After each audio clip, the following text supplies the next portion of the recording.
बिस्मिल्लाहिर्रहमानिर्रहीम अस्सलाम वालेकुम। बेटा, प्रीवियस लेक्चर में हम लोगों ने प्रैक्टिस क्वेश्चन में से मेरी बुक में से 65 क्वेश्चन तक डिस्कशन कर ली थी।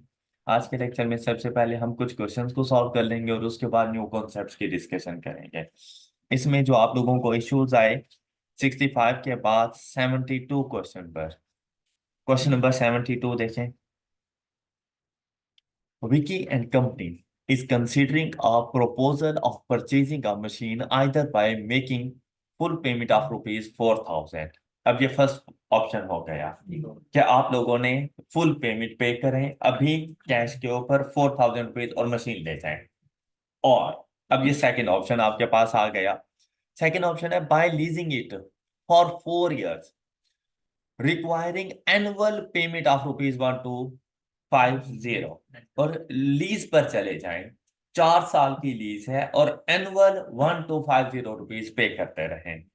और थर्ड ऑप्शन जा रहा है आपके पास paying rupees 4,800 at the end of second year, या फिर आज 4,000 रुपये ना दो, 1,250 रुपये एनुअल बेसिस पर भी ना दो, आज से सेकेंड ईयर के एंड पर जाकर 4,800 रुपये पे कर देना।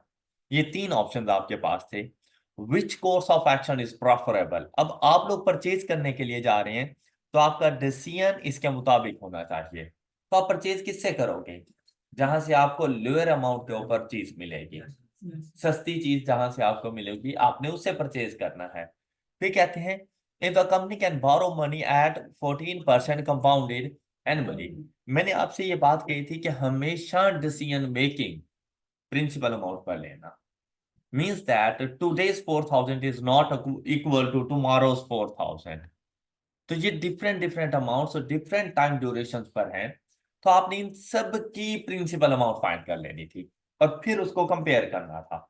अब कैश पर परचेज करने के लिए जाओ 4,000 तो वो ऑलरेडी अपनी प्रिंसिपल अमाउंट पे मौजूद है, उसका कुछ भी नहीं करना था। सेकंड ऑप्शन जो आपके पास मौजूद है 1,250, आपने इसकी प्रिंसिपल अमाउंट फाइंड करनी थी और इसकी प्रिंसिपल अमाउंट आती थ्रू एन्युटी फैक्टर और वो आपके पास आ जाती कुछ इस तरह 1,250 into 1 - 1 + 14% raise to power -4 upon 14%। और ये है आपके पास इसकी प्रिंसिपल अमाउंट 3,642। मीन्स दैट आज के दिन 4,000 रुपये पे करना वो मेरे लिए प्रेफरेबल नहीं है। मैं इस लीजिंग के ऊपर चला जाऊं, अगर इन दो को कंपेयर करूं तो मैं लीजिंग के ऊपर चला जाऊंगा, क्योंकि लीजिंग से आज की वैल्यू प्रिंसिपल अमाउंट कम आ रही है। अब इसका कंपैरिजन हम लोगों ने करना है जो 4,800 at the end of second year, अब वो तो सिंगल अमाउंट थी। Simply 4,800 into 1 + 14% raise to power -2, क्योंकि rate of interest compounded annually था। तो आपने सिंपल डिस्काउंटिंग फैक्टर इसके ऊपर अप्लाई कर देना था फॉर 2 years। और ये वैल्यू आ रही है 3,693, जबकि लीजिंग से वैल्यू आ रही थी 3,6। तो कम वैल्यू कहां से आ रही है? तो आपने यहां पर लीजिंग को टिक कर देना। ऑलराइट। और अगर आप लोग सपोज कि यहां पर सेल करने के लिए जाते हैं और आपका कस्टमर आपको ये ऑफर्स कराता तो हम उसे 4,000 रुपये ले लेते। अभी हम ना तो लीजिंग पर जाते और ना ही आफ्टर 2 years 4,800 रुपीज पर जाते। हम आज के दिन उसे 4,000 रुपये ले लेते हैं। बात क्लियर हो गई? अब बजाहिर अगर देखा जाए तो 4,800 रुपये ज्यादा लगते हैं, लेकिन अगर उन 4,800 को आज की वैल्यू में देखें तो वो 3,693 रुपीज बनते हैं। 1,250 मल्टीप्लाइड बाय 4 करें तो 5,000 रुपये बनते हैं, लेकिन आप 4,000 रुपये को प्रेफर करो कि आज के दिन 4,000 रुपये दे दो अगर सेल ट्रांजैक्शन होती। लेकिन परचेजिंग के लिए जाएं तो बजाहिर ऐसा लगता है मैं 1,250 multiplied by 4 is equal to 5,000 rupees pay करूंगा, लेकिन वो आपके लिए ज्यादा प्रेफरेबल है अगर रेट ऑफ इंटरेस्ट 14% है तो आप लीजिंग के ऊपर जाओ। ऑलराइट। दिखने में ऐसा लग रहा है जैसे कि भाई आज 4,000 रुपये की मिल रही है और मैंने 5,000 रुपये देने हैं, लेकिन वो 5,000 रुपये आपके लिए प्रेफरेबल है कि आज आप उसको 5,000 रुपये दे दें। ऑलराइट जी, नेक्स्ट क्वेश्चन बताएं। 77 इससे पहले 73. A machine with a useful life of 7 years cost rupees 10,000, while another machine with useful life of 5 years costing rupees, first machine saves labour expenses of rupees 1900. ये बेसिकली हमारे पास concept आ रहा है net present value का, और ये मुकम्मल एक topic है, हम लोगों ने ये पढ़ना है. जिस दिन मैं आपको नेट प्रेजेंट वैल्यू पढ़ाऊं ना, उस दिन मुझे याद दिलाना, हम लोग क्वेश्चन नंबर 73 सॉल्व करेंगे. ओके, तो ये हमारे पास नेट प्रेजेंट वैल्यू से रेलिवेंट है, तो अभी मैं इसको सॉल्व नहीं कर रहा. नेक्स्ट 77 से पहले है कोई क्वेश्चन किसी का? अच्छा, अब यहां पर देखें 77 कहते हैं Shahab has an opportunity to, तो बेटा इन्वेस्टमेंट कब करेगा? क्या at the end of the period करेगा और पहले रिटर्न लेगा? आज के दिन करेगा ना, जीरो टाइम ड्यूरेशन. लेकिन क्या आपको ये बताया कि इन्वेस्टमेंट कितनी है? नहीं, हमें नहीं मालूम कि इन्वेस्टमेंट कितनी है. हमें क्या कह रही हैं कि उसके ऊपर जो आपको रिटर्न मिलना है वो 6% प्रॉफिट है, compounded annually. He wants to receive, और उसको जो रेंटल रिसीव होने हैं वो 6,000 रुपीज उस फंड में से रिसीव होते रहने हैं eight the end of each year for next 10 years. अब यहां से पता चला नेक्स्ट 10 ईयर से एन्युटी है, eight the end of each year से पता चला ऑर्डिनरी एन्युटी है. 6,000 रेंटल्स की वैल्यूज हैं. हमसे अगर पूछा जाता इन्वेस्टमेंट, तो हम प्रिंसिपल अमाउंट फाइंड करके दे देते. नहीं पूछा गया. हमसे कहा, क्या कहा गया कि आपने टोटल इंटरेस्ट कितना अर्न किया, how much interest would he earns over the period of. एक इंस्टॉलमेंट का नहीं पूछा गया, पूरे 10 साल में आपने कि, तो बेटा 10 साल में इंटरेस्ट को कैलकुलेट करने के लिए या तो प्रिंसिपल अमाउंट हो या फ्यूचर वैल्यू हो. तो यहां पर फ्यूचर वैल्यू नहीं डिटरमिन करनी थी, क्योंकि इन्वेस्टमेंट प्रिंसिपल अमाउंट 0 पर आनी थी. तो आप लोगों ने यहां पर सबसे पहले उसकी इन्वेस्टमेंट फाइंड करनी थी कि उसने इन्वेस्टमेंट कितनी की है. तो इस 6,000 की पहले प्रिंसिपल अमाउंट फाइंड करें. 6,000 into 1 minus 1 plus 6% raise to power -10 annual basis पर था. ये 6% at the end of the period था, तो ऑर्डिनरी. ये प्रिंसिपल अमाउंट है. ऑलराइट, ये आपकी इन्वेस्टमेंट थी. अब इंटरेस्ट फाइंड करने का जो फार्मूला था वो हमारे पास था कि प्रिंसिपल अमाउंट बाद में रखनी है, actual payments less principal amount, और अगर फ्यूचर वैल्यू हो तो फिर future value less actual payments. Alright, अब अगर आप लोग यहां पर देखें तो हमारे पास total number of instalment 10 into amount of instalment 6 minus principal amount, जो आंसर हमने फाइंड किया, is equal to 15839. 15839 option A. तो यहां पर बेटा सबसे पहले आपने प्रिंसिपल अमाउंट को फाइंड करना था, और फिर जाके आपको इंटरेस्ट के अमाउंट का पता चलता.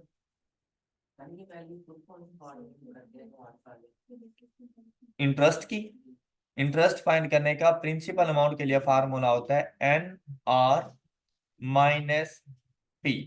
NR एक्चुअल पेमेंट्स होती हैं. अगर कोई डाउन पेमेंट होती तो वो भी NR plus down payment minus principal amount. तो पहले प्रिंसिपल अमाउंट फाइंड की 6,000 की, और फिर NR 10 मल्टीप्लाइड बाय 6, टोटल 60,000 हमें रिसीव हुआ है, minus investment is equal to interest. N से मराद number of rentals 10, amount of rental 6,000 minus principal amount, और वो हमने पहले फाइंड की है. ऑलराइट जी, नेक्स्ट क्वेश्चन बोलें 77 के बाद.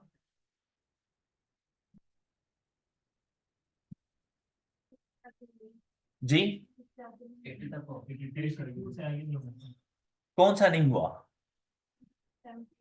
78 नहीं हुआ, 79, 80, 78. A firm wants to deposit enough in an account to provide for insurance payments over the next 5 years. payments of rupees 27,500 must be made each quarter. The account yield 8% annual rate compounded quarterly. How much be deposited to pay all insurance payment? Simple principal amount find करनी थी इसकी। कहते हैं कि हमारे account में आज कितना पैसा होना चाहिए कि अगले 5 साल तक हम 27,500 रुपए क्वार्टरली बेसिस पर पे कर सकें। तो आप लोगों ने इसकी प्रिंसिपल अमाउंट फाइंड करनी थी 27,500 इंटू 1 - 1 प्लस, अब ये रेट ऑफ इंटरेस्ट था 8% कंपाउंडेड क्वार्टरली, तो डिवाइडेड बाय 4 करेंगे तो ये 2% बन जाएगा periodic rate. 2% raise to power. अब ये हमारे पास 5 multiplied by 4 minus 20 total instalments बन जाएंगी। 2% इज इक्वल टू 449,664। पॉइंट के बाद कोई फर्क नहीं पड़ता, थोड़ा बहुत डिफरेंस का। इवन कि अगर पॉइंट से पहले भी 1-2 रुपीज का डिफरेंस हो तो कोई फर्क नहीं पड़ता। तो ये एक इजी क्वेश्चन था, इसमें ऐसा कोई मुश्किल बात नहीं थी। क्या चीज नहीं समझ आई थी? 79 a home buyer made a down payment. अब देखिए यहां पर डाउन पेमेंट का क्वेश्चन आ गए हमारे पास। डाउन पेमेंट कर दी हम लोगों ने 200,000 की, हम लोग घर खरीद रहे हैं। फिर क्या हुआ? And will make payments of rupees 75,000 each 6 months for, मतलब सेमी एनुअल बेसिस पर है। ओके, तो टोटल नंबर ऑफ इंस्टॉलमेंट्स हमारी 30 हो जाएंगी। नेक्स्ट देखें, the cost of fund is 10% compounded, तो रेंटल्स भी तो सेमी एनुअल बेसिस पर थे। फिर क्या कहते हैं, what would have been equivalent cash price for the, कहते हैं कि अगर आज हम लोग कैश में पेमेंट करते हैं, देखिए भाई आप जब इंस्टॉलमेंट्स में जाते हैं तो आपको एक्स्ट्रा अमाउंट पे करनी पड़ती है। कहते हैं कि अगर हम लोग ये कैश पर परचेज करने के लिए जाते हैं तो हमें इसकी कैश प्राइस क्या मिलती, तो मतलब प्रिंसिपल अमाउंट फाइंड करके देनी है। तो प्रिंसिपल अमाउंट देखें भाई 200,000 तो ऑलरेडी अपनी प्रिंसिपल अमाउंट पर मौजूद है। ओके, तो आपने इसको तो सिर्फ ऐड कर लेना था 200,000 को, और साथ में रेंटल्स की अमाउंट थी 75,000। 75,000 into 1 minus 1 plus rate of interest था हमारे पास 10% कंपाउंडेड सेमी एनुअली, तो पीरियोडिक रेट क्या हो जाएगा? Raise to power -35%। अच्छा, अगर यहां तक करो तो ये सिर्फ रेंटल्स की प्रिंसिपल अमाउंट है, ये कैश अमाउंट नहीं है। अब इन रेंटल्स की प्रिंसिपल अमाउंट में ऐड करोगे डाउन पेमेंट। इस बात का ख्याल रखिएगा, सिर्फ यहां पे आके थोड़ी सी मिस्टेक हो जाती है कि बेटा आपने अपनी प्रिंसिपल कैश अमाउंट में अपने पास डाउन पेमेंट को भी एंड पे ऐड करना है 1352933, ऑप्शन है। ओके, अच्छा क्या क्वेश्चन 80 सॉल्व हो गया था? अब यहां पर भी वही डाउन पेमेंट की बात आ गई, 2,000 डाउन पेमेंट, मंथली इंस्टॉलमेंट हमारे पास 400 each year for monthly installment, तो टोटल नंबर ऑफ इंस्टॉलमेंट 12 हो जानी है। Okay, if money is worth 12% compounded monthly, what is the cash price? ये बिल्कुल ऊपर वाले की तरह था कि 400 की प्रिंसिपल अमाउंट फाइंड करते प्लस 2,000 रुपीज, तो टोटल अमाउंट आपके पास आ जाती।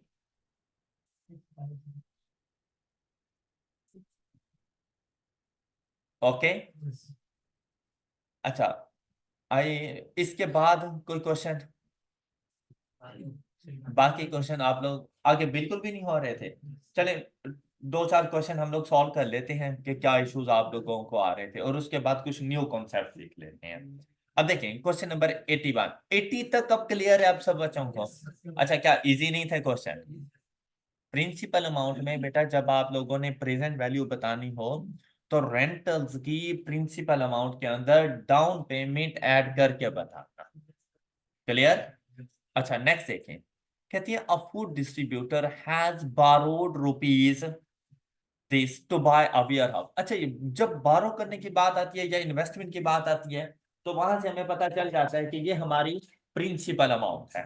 ओके, अच्छा नेक्स्ट देखिए हमारे पास, the loan is for 10 years। अब 10 years से पता चल गया कि टाइम डिफाइंड है तो एन्युटी है। नेक्स्ट देखिए, for an annual interest rate of 12% compounded. अच्छा देखो, क्या कहीं पर सीक्वेंस की बात हुई है? सीक्वेंस सीरीज ऑफ पेमेंट्स की बात हुई है, तो एन्युटी क्यों है? एन्युटी तो उसी टाइम पे होगी ना जब सीक्वेंस सीरीज की बात करेगा। अभी तक ऐसी कोई बात नहीं हुई थी, सिर्फ इतना कहा कि ये लोन की अमाउंट है, ये 10 years के लिए, और rate of interest 12% compounded quarterly है। The amount of interest he would pay is. अब भाई यहाँ पे कोई रेंटल वगैरह वाला कोई चक्कर नहीं था, ये तो सिंपल सा आपके पास क्वेश्चन था कि इसके ऊपर कंपाउंड इंटरेस्ट का फार्मूला अप्लाई कर देना था आपने। ओके, ये थी, मतलब आपने क्वेश्चन को आइडेंटिफाई करना है।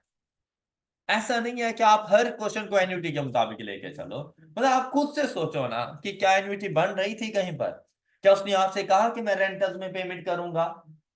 तो ऐसी कोई बात ही नहीं थी। सिंपल सा इसके ऊपर आपने कंपाउंड इंटरेस्ट की अमाउंट फाइंड करने का फार्मूला, और वो क्या था? 950,000 इंटू 1 + 12% कंपाउंडिंग क्वार्टरली है तो 3% आ जाएगा periodic rate. Raise to power ये हमारे पास आ जाएगी, और 10 years के लिए 10 इंटू 4 40 -1 एंड आंसर इज 214। क्या ऐसा नहीं है?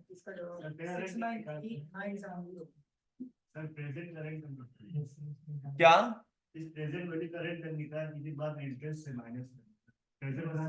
प्रेजेंट वैल्यू का रेंट? लेकिन यहाँ पर क्वेश्चन में ऐसी कोई बात नहीं है कि हम लोग रेंटल्स में पे कर रहे हैं।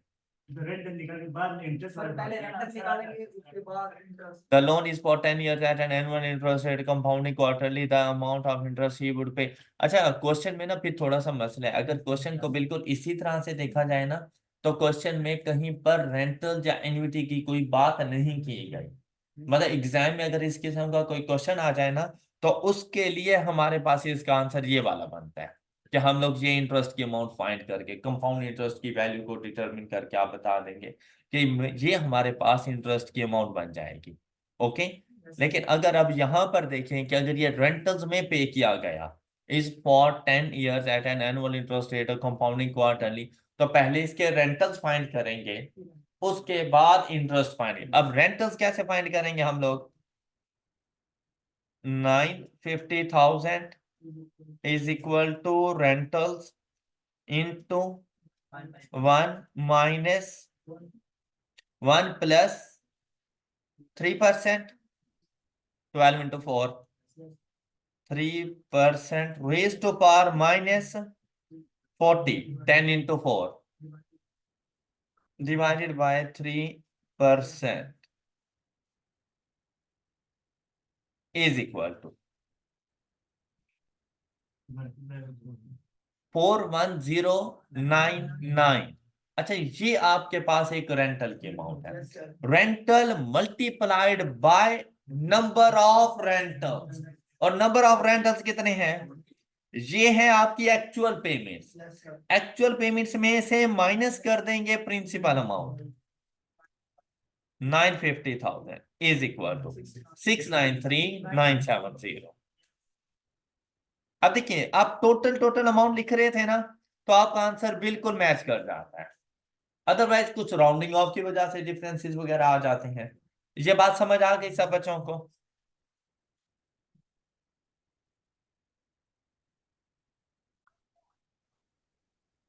Question 82, to clear a debt a person agrees to pay ₹1,000 now। भाई एग्जाम में ऐसे क्वेश्चंस आएंगे तो अपने आप को मेंटली प्रिपेयर रखना है, और क्वेश्चंस के सॉल्यूशन पर जाने से पहले क्वेश्चन को अंडरस्टैंड करना है कि क्या कहा है उसने।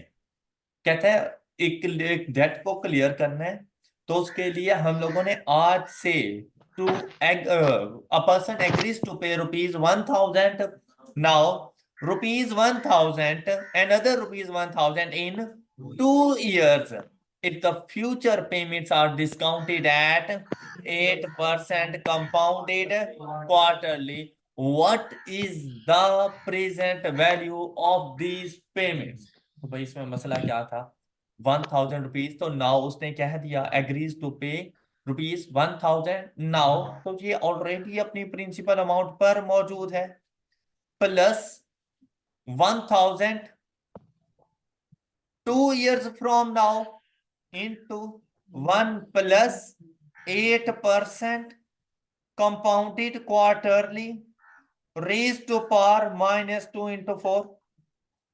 प्रिंसिपल अमाउंट आ गई है। इसका आंसर 1800 आ रहा है।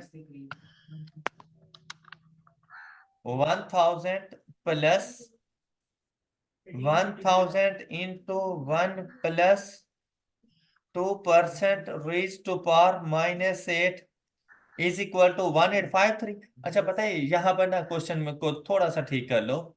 अ person agrees to pay rupees 1000 at the end of 1 year and another rupees 1000 in 2 years। मतलब ये टाइमलाइन के जरिए अगर मैं आपको बताऊं तो ये कुछ इस तरह से बनेगा, यस 500 ईयर 1 पर 1000 एंड ईयर 2 पर 1000। अब बजाहिर यहाँ पर दिखने में ना ऐसा लगता है जैसे एन्युटी है, क्योंकि दोनों अमाउंट सेम है, टाइम इंटरवल सेम है, लेकिन rate of interest compounding quarterly है। एन्युटी का फार्मूला नहीं अप्लाई होना था। अब आप लोगों ने क्या करना था इसके साथ, ये लास्ट वाला तो मैंने बिल्कुल ठीक लिखा है, लेकिन इस फर्स्ट वाले के साथ भी आपने कुछ इस तरह से कर लेना था। 1000 into 1 plus 8% by 4 raise to power minus 4, और इन दोनों को आपस में ऐड कर लेना था। 177। अभी भी नहीं आया आंसर। अच्छा तो ये बन जाता 1 plus 8% by 4 is equal to 2% raise to power minus 4 is 1777। Okay, आप इसको बंद कर दें 1777। और अगर इसी के मुताबिक क्वेश्चन का सोल्यूशन करें तो आंसर क्या आ रहा था इससे पहले 1853। अच्छा आपको कॉन्सेप्ट समझ आ गया होगा। देखिए यहाँ पर एनवीटी का फार्मूला अप्लाई नहीं करना आप लोगों ने, क्योंकि रेट की कंपाउंडिंग क्वार्टरली है, जबकि जो रेंटल्स हैं वो आपके पास एनुअल बेसिस पर हैं। तो आप लोगों ने एनवीटी का फार्मूला अप्लाई नहीं करना, हर अमाउंट को अलग अलग से जीरो पर लेकर आना है, तो आपके पास इसका सोल्यूशन आ जाएगा। हाँ जी, दोनों को ऐड करना है।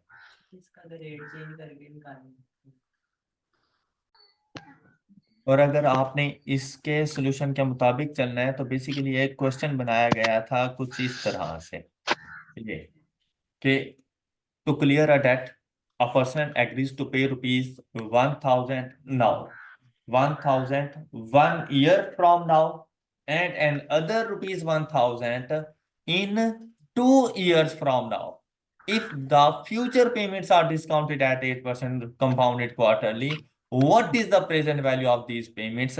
तो आपने इसको कुछ इस तरह से जाके सॉल्व करना था कि 1000 plus 1000 into 1 plus 2% raise to power minus 4। I hope कि ये 2% आपको समझ आ गया है।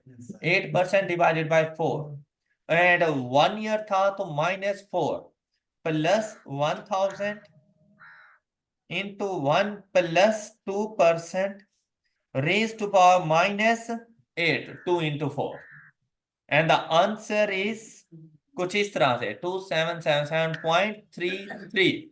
ऑलराइट, अब ये क्वेश्चन ठीक हो गया होगा आपको। यहाँ पे थोड़ी सी स्टेटमेंट की मिस्टेक थी तो वो आप अपने पास ठीक कर लें। ये 3 इंस्टॉलमेंट्स हैं, एनुअल बेसिस पर हैं, तो आप लोगों ने इसके ऊपर एज सच एन्युटी का फार्मूला अप्लाई नहीं करना है, क्योंकि इसमें रेट की कंपाउंडिंग क्वार्टरली है।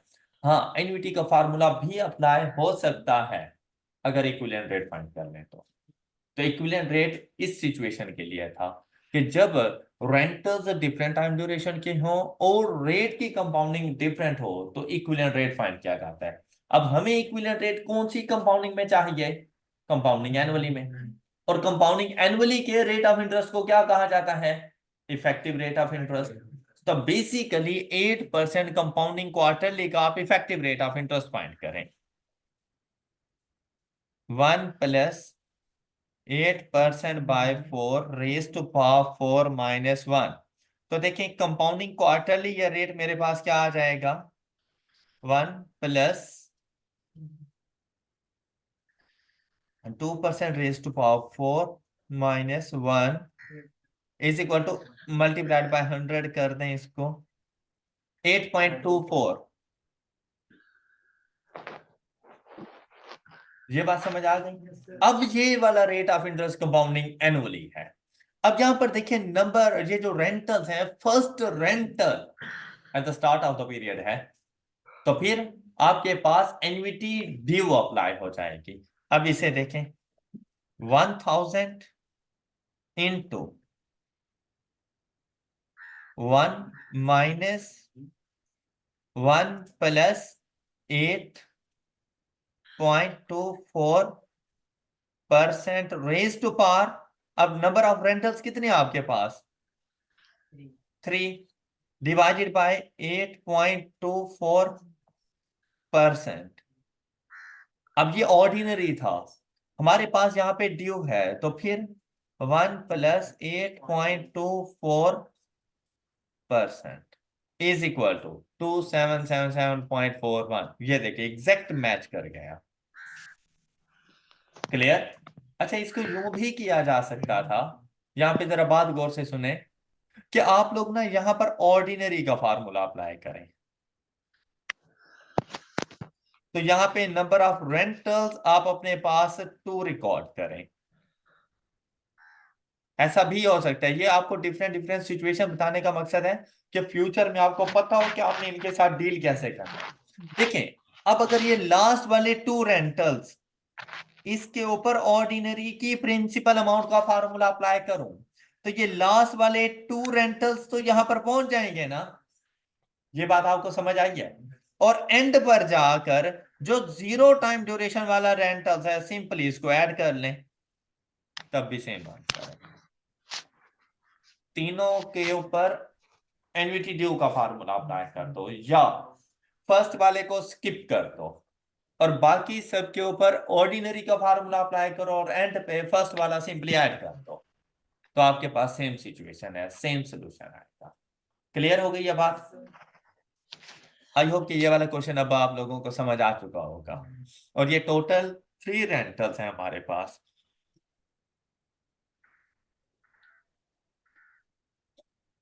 अच्छा जी, नेक्स्ट क्वेश्चन 83। अच्छा, 83 को जरा आप लोग खुद देखें, और इस क्वेश्चन के अंदर इन 2 इयर्स के बाद वर्ड एनुअली रिकॉर्ड कर दो। 83, a debt of rupees 24,000 is to be paid in equal installments at the end of every 6 months for at the end of every 6 months, तो मतलब सेमी एनुअल है, for 3 years, तो total number of rentals 6 हो गए। Total debt की amount 24,000 है, principal amount. If rate of interest is 6% compounded semi-annually, find the outstanding part of loan after payment of the 3 installments पे कर चुके हैं। तो उसके बाद हम लोगों ने बताना है कि हमारे पास रिमेनिंग कितना डेट रह जाता है। अब देखें, आपने जितनी अपनी इंस्टॉलमेंट्स पे कर दी, अपने 24,000 को भी वहीं तक लेकर जाओ, और अपने पास जो आपने पेमेंट की हुई हैं उनको भी आपने उसी टाइम पर लेकर जाना है, और फिर जाके आउटस्टैंडिंग डेट को फाइंड करना है। लेकिन पहले आपको ये तो पता हो कि आपने रेंटल्स कितना पे करना है। सबसे पहले रेंटल की अमाउंट फाइंड करो कि आप रेंटल पे कितना करें। हमें तो अभी तक ये नहीं पता ना कि हम लोग रेंटल्स की अमाउंट क्या पे कर रही हैं। ये बहुत इंपॉर्टेंट क्वेश्चन है आपके पास।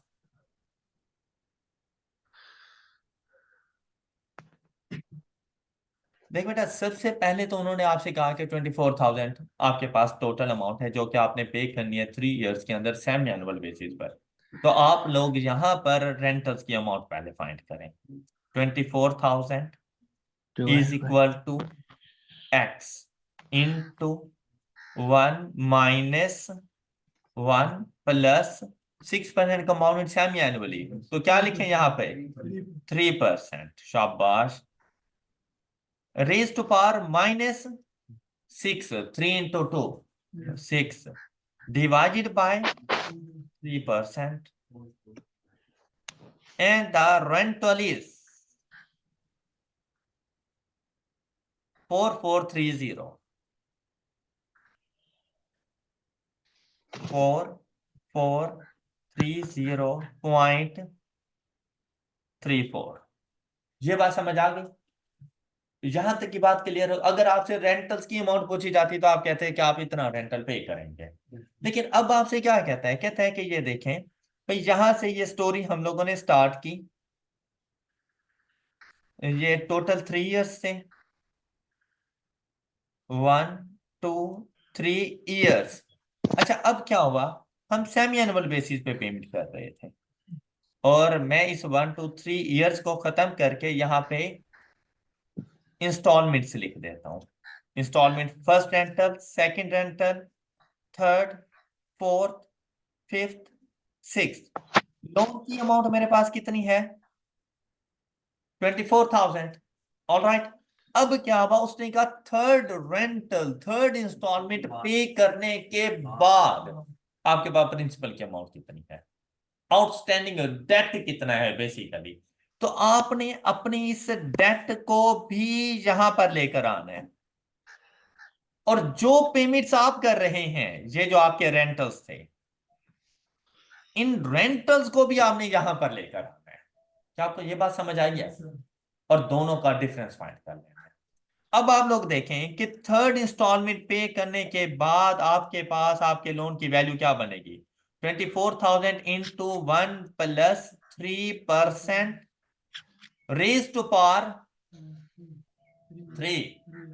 ये बात सब 3 इयर्स नहीं, 3 सेमी एनुअल्स।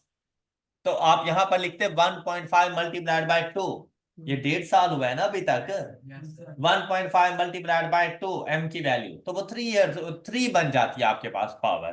तो देखिए 3 सेमी एनुअल्स के बाद आपके पास इसकी अमाउंट कितनी आ जाती है, 26,225.45।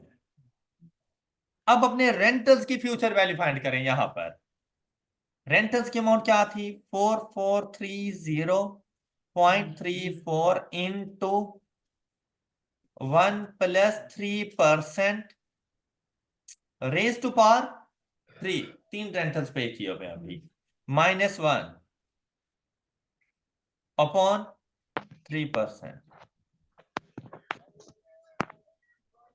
और इसकी वैल्यू हमारे पास आ गई 13,693.74।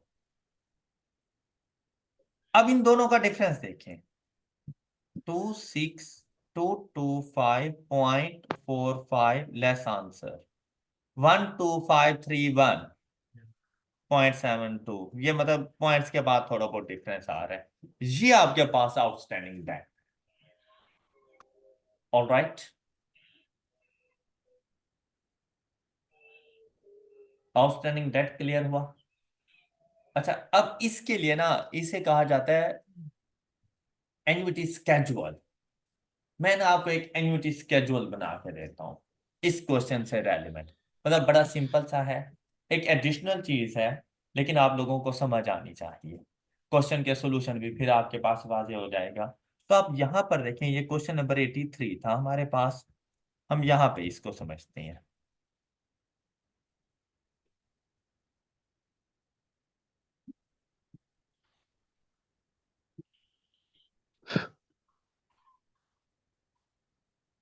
Question 83, principal amount. अच्छा, यहाँ पे बड़े गौर से इस क्वेश्चन को सुन लीजिएगा, बहुत इंपॉर्टेंट चीज आ गई है। तो चलो कुछ एक्स्ट्रा सीखते जाओ। यहाँ पर देखें, principal amount is 24,000, am I right? Time is equal to 3 years, rentals question mark पर सेमी एनुअल। यहां से ये आपको समझ आ जाएगा कि हमारी जो रेंटल्स है वो पर सेमी एनुअल के मुताबिक है। And rate of interest is 6% compounded. तो सबसे पहले आपने रेंटल्स फाइंड करने हैं।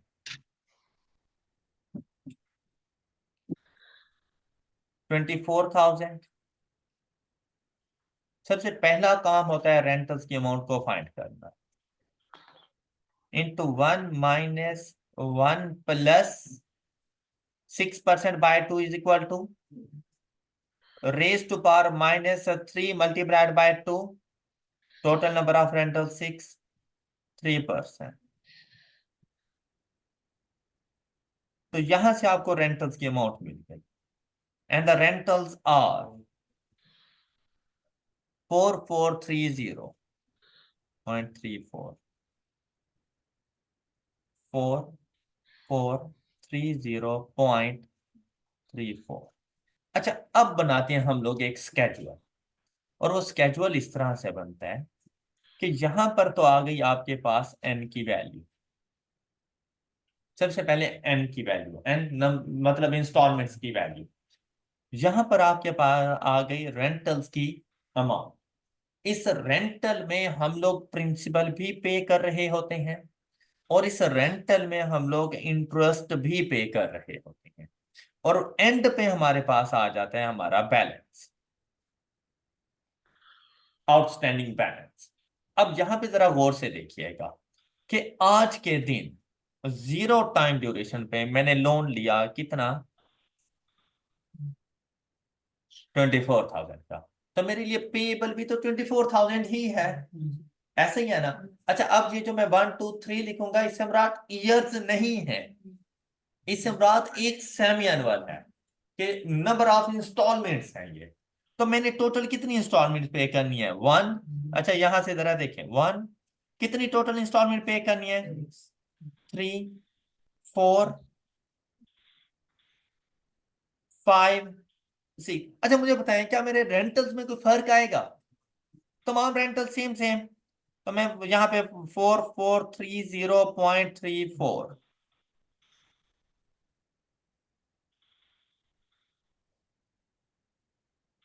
अच्छा, ये सेम आ गए। आपको इस तरह से समझ आ गई ना ये बात? अच्छा, नेक्स्ट देखिएगा। अब हमने ये देखना है कि ये जो मैंने 24,000 रुपए का लोन लिया था उसमें से मैंने पे कर दिए 4,430 रुपए। तो क्या मेरे 24,000 में से 4,430 माइनस होगा? तो आंसर है नो, क्योंकि इसमें इंटरेस्ट भी शामिल है और प्रिंसिपल भी शामिल है। अब इस इंस्टॉलमेंट में से ना आपने इंटरेस्ट को अलग करना होता है और प्रिंसिपल को अलग करना होता है। मैं इसको थोड़ा सा उलट कर देता हूं, इंटरेस्ट पहले और बाद में प्रिंसिपल। अच्छा, अब हमने देखना है कि हम लोग इसके ऊपर कितना इंटरेस्ट पे कर रहे हैं। तो आपको क्या लगता है बेटा, फर्स्ट 6 मंथ्स के लिए इंटरेस्ट कौन सी अमाउंट के ऊपर कैलकुलेट हुआ होगा? 24,000 रुपए के ऊपर। जीरो से लेकर फर्स्ट 6 मंथ तक मेरे पास आउटस्टैंडिंग बैलेंस कितना था, 24,000। तो 24,000 के ऊपर ही कैलकुलेट हुआ होगा ना। तो देखते हैं 24,000 का कितना इंटरेस्ट बन जाता है। 24,000 मल्टीप्लाइड बाय कितने परसेंट, 3%। अच्छा, मल्टीप्लाइड बाय 1, एक सेमी एनुअल। अब देखिए रेट ऑफ इंटरेस्ट पर सेमी एनुअल है ना, तो टाइम भी तो एक सेमी एनुअल ही है ना, 6 मंथ। तो आगे टाइम लिखने की जरूरत नहीं है। तो इंटरेस्ट कितना बन रहा है इसके ऊपर? तो यहां पर आ जाएगा 720। अब आपने देखना है इसमें से प्रिंसिपल कितना। तो इस रेंटल की अमाउंट में से 4430.34 में से माइनस कर देंगे 720। तो प्रिंसिपल मैंने कितना पे किया, 3710.34। क्या आपको ये बात समझ आ गई? अच्छा, नेक्स्ट सुनिएगा। तो 24,000 में से मेरा आउटस्टैंडिंग बैलेंस कितना बच जाएगा? 20,289.66।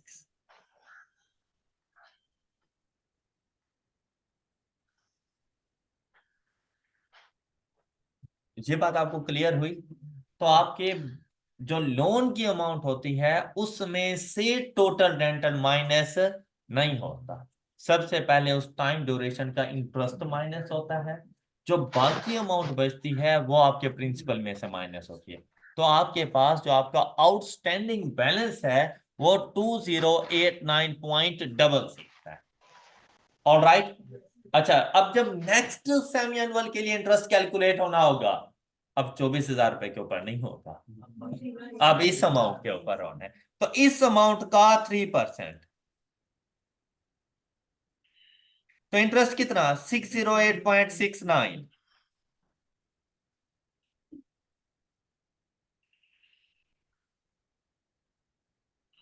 ओके।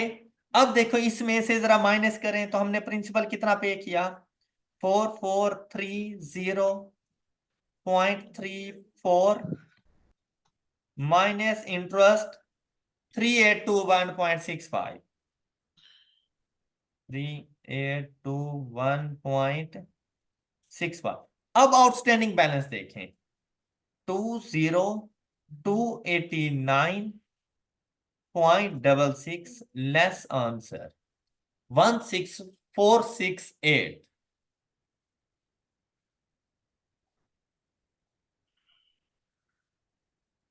ये बात क्लियर? अब नेक्स्ट मल्टीप्लाइड बाय 3, अब इसका इंटरेस्ट 494,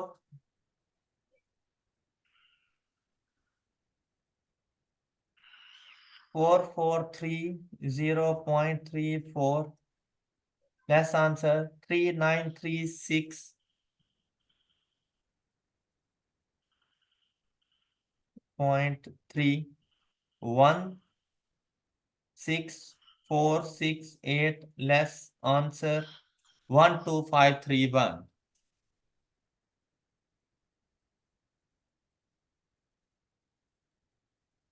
अब इसका 3%। क्या आपको अब इस सीक्वेंस की समझ आ चुकी है? 375.95,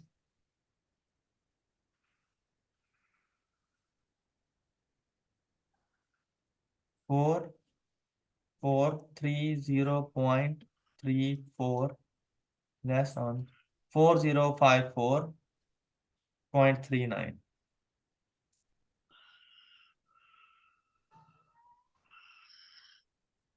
12531.7 minus on 8477,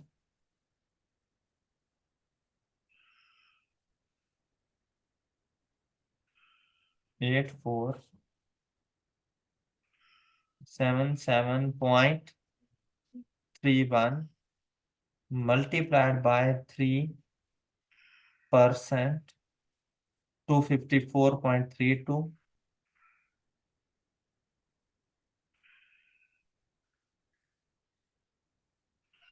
254.32, 4430.34, 4176.02 and G 8477.31 less answer 4301.29, 4301.29 multiplied by 3%, 129.04। तो यहाँ पे देखें 4430.34 लेस आंसर 4301.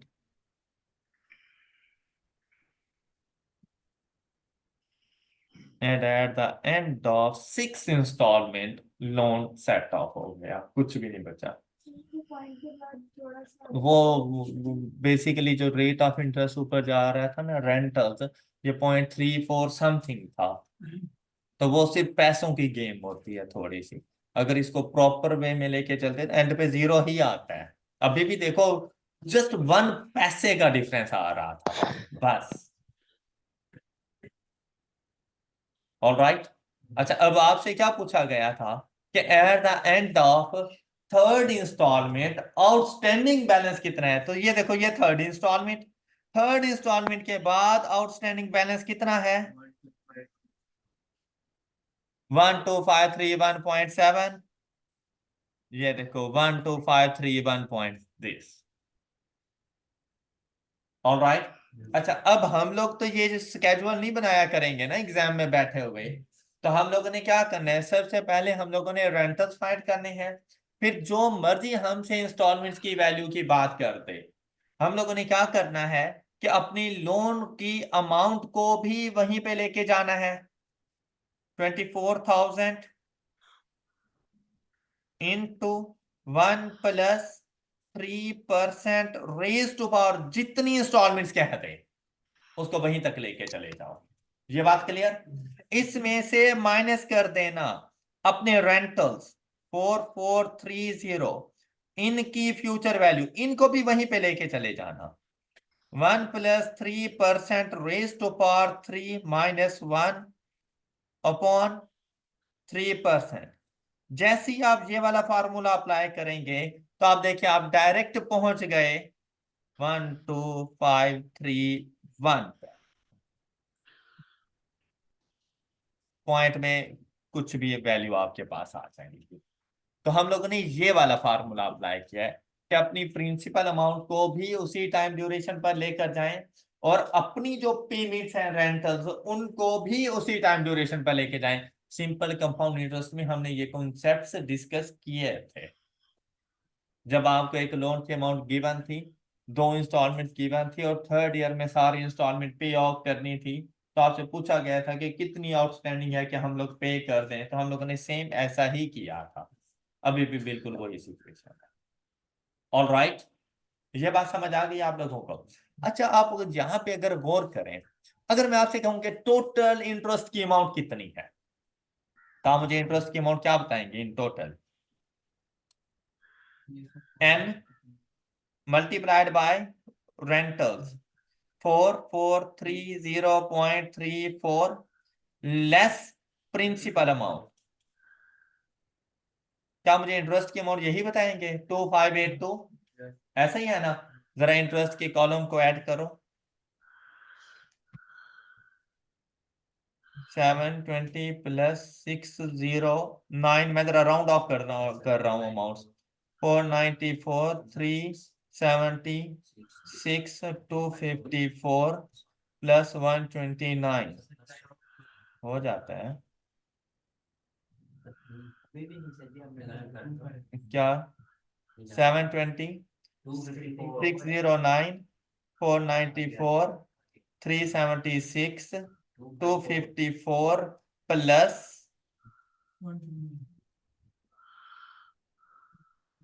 2582। और इससे पहले देखो तो यहां पर भी 2582। क्लियर? तो ये वो इंटरेस्ट की अमाउंट है जो आप लोगों ने ड्यूरिंग द पीरियड पे करनी है।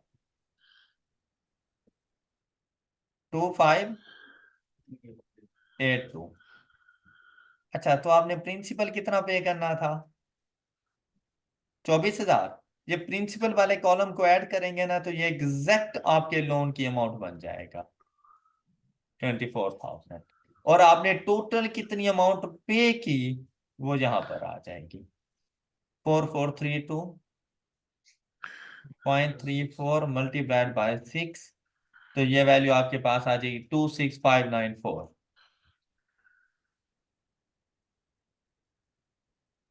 तो आपने इन टोटल ये अमाउंट पे की, उसमें से इतना इंटरेस्ट था 2582, और 24,000 आपके पास इसकी प्रिंसिपल अमाउंट थी। All right. कोई इशू? अच्छा, इस जैसे बाकी क्वेश्चन इंशाल्लाह हम लोग बाद में डिस्कस करेंगे। अच्छा, यहाँ पे ना एक बात जरा देखें, हर आने वाली इंस्टॉलमेंट्स में इंटरेस्ट की अमाउंट कम होती जाएगी और प्रिंसिपल अमाउंट इंक्रीज करती जाएगी। हर आने वाली इंस्टॉलमेंट्स में इंटरेस्ट की अमाउंट कम होती जाएगी, क्योंकि देखो आउटस्टैंडिंग बैलेंस कम हो रहा है ना, तो नेक्स्ट टाइम पीरियड के लिए जो इंटरेस्ट चार्ज होना है वो कम अमाउंट पे होना है, तो कम अमाउंट आएगी इंटरेस्ट की, तो प्रिंसिपल की अमाउंट ज्यादा हो जाएगी। ऐसा हो सकता है कि आपसे क्वेश्चन किया जाए कि बताएं थर्ड इंस्टॉलमेंट में आपके पास प्रिंसिपल की अमाउंट कितनी पे कर रही हो, फोर्थ इंस्टॉलमेंट में प्रिंसिपल की अमाउंट कितनी पे कर रही हो। अब जैसे अगर थर्ड इंस्टॉलमेंट पूछे तो देखिए भाई, थर्ड इंस्टॉलमेंट में प्रिंसिपल की अमाउंट कितनी पे कर रहे हैं, 3936.3, हम ये उसको आंसर करेंगे। ऑलराइट, लेकिन कैसे करेंगे? पहली प्रिंसिपल की अमाउंट आपने डिटरमिन करनी है कि फर्स्ट प्रिंसिपल की अमाउंट मैं कैसे फाइंड कर रहा हूं, और वो इसी तरह से कि टोटल बैलेंस के ऊपर इंटरेस्ट की कैलकुलेशंस करें, रेंटल्स में से उस इंटरेस्ट को निकालें, तो फर्स्ट प्रिंसिपल की अमाउंट आपके पास आ जाएगी। उसके बाद अगर आप लोग देखें ना, ये प्रिंसिपल की अमाउंट है आपके पास 3710.34, एम आई राइट? 1 + 3%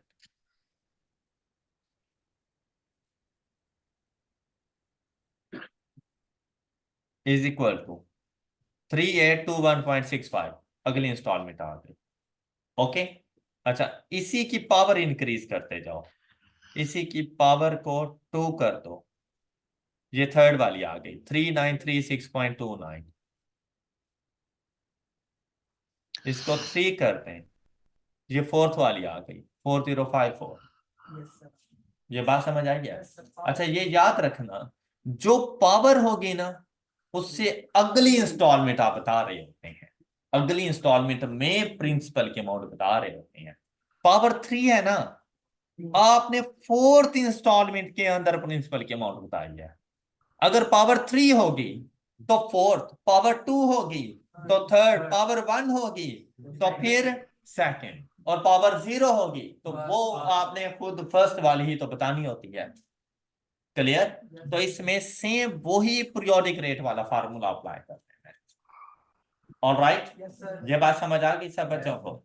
अच्छा, ये भी हो सकता है कि आपसे पूछे कि भाई बताओ, फोर्थ रेंटल के अंदर इंटरेस्ट कितना पे कर रहे हो।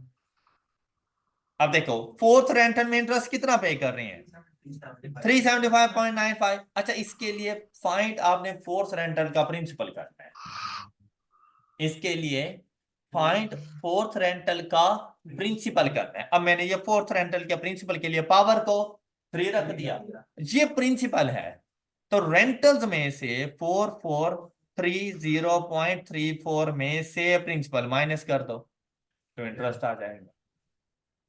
ऑल राइट, ये बहुत इंपॉर्टेंट बातें हैं जो आपको बाकी किसी बुक्स में नहीं मिलनी थी, तो ये इस लिहाज से ना एक बड़ा इंपॉर्टेंट लेक्चर हो गया आप लोगों का। आपने इसको घर में जाके एक मतलब फिर से रिवाइज करना है कि आज के दिन में एक तो हम लोगों ने सीखा कि आउटस्टैंड, कि पहले ये होता था कि हम लोग बस रेंटल वगैरह ये इंटरेस्ट फाइंड कर लेते थे। आज हम लोगों ने ये सीखा है कि न्यू कॉन्सेप्ट, कि अगर ड्यूरिंग द पीरियड हम लोगों ने आउटस्टैंडिंग बैलेंस फाइंड करना हो तो आउटस्टैंडिंग बैलेंस कैसे फाइंड होगा, उसके लिए हम लोगों ने फार्मूलाज भी देख लिए।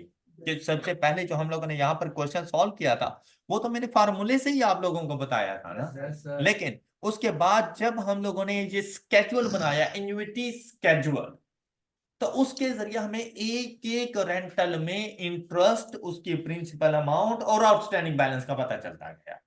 फिर हमने कुछ एक्स्ट्रा सीखा कि हमसे जरूरी नहीं कि आउटस्टैंडिंग बैलेंस पूछे ड्यूरिंग द पीरियड, हमें से किसी भी रेंटल में प्रिंसिपल अमाउंट पूछ सकता है, किसी भी रेंटल से इंटरेस्ट की अमाउंट के बारे में पूछ सकता है। तो इसकी जाके आप लोगों ने जरूर प्रैक्टिस करनी है। That's all for today. अपना बहुत सा ख्याल रखिएगा, नेक्स्ट लेक्चर में मिलेंगे। अल्लाह हाफिज।